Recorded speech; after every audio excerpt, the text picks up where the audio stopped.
Hello everyone, it's me Uncle John. Today I am going to read S5 5018 The Night at Dawn by Mary Pope Osborne. Chapter 6. Ta-da! In the torchlight, Jack saw three huge men standing over him. And one with very squinty eyes held the torch, one with a very red face held Jack, and one with a very long mustache held on to Annie. Annie was kicking and yelling, "Stop!" said the one with the very long mustache. "Who art thou?" said the one with the very red face. "Spies, foreigners, Egyptian, Roman, Persian," said the squinty-eyed one.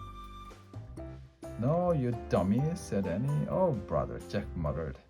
"Arrest them," said Redface. "The dungeon," said Squinty Eyes. The guards marched Jack and Annie out of the armory. Jack looked back frantically. Where was his backpack? "Go," said the guard, giving him a push. Jack went.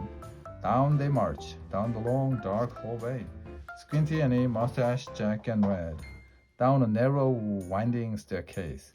Jack heard Annie shouting at the guards, "Dummies, minis, we didn't do anything." The guards laughed. They didn't take her seriously at all. At the bottom of the stairs was a big iron door with a bar across it.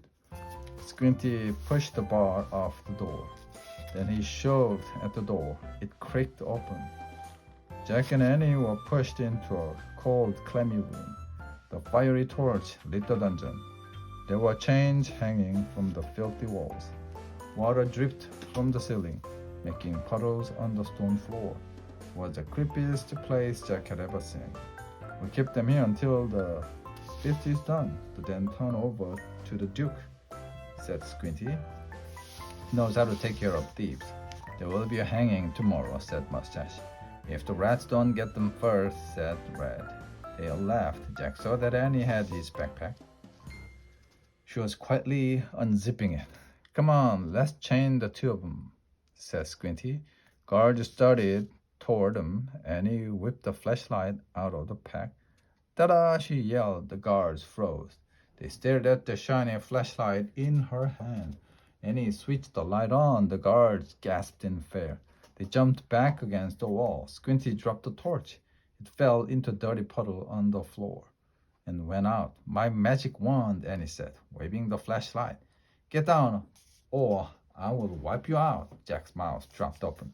Annie fiercely pointed her light at one. Then the other each howled and covered his face. "Down, all of you! Get down!" shouted Annie, one by one. The guards lay down on the wet floor.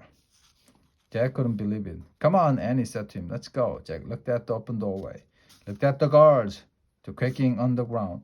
"Hurry," said Annie. In one quick leap, Jack followed her out of the terrible dungeon. The end.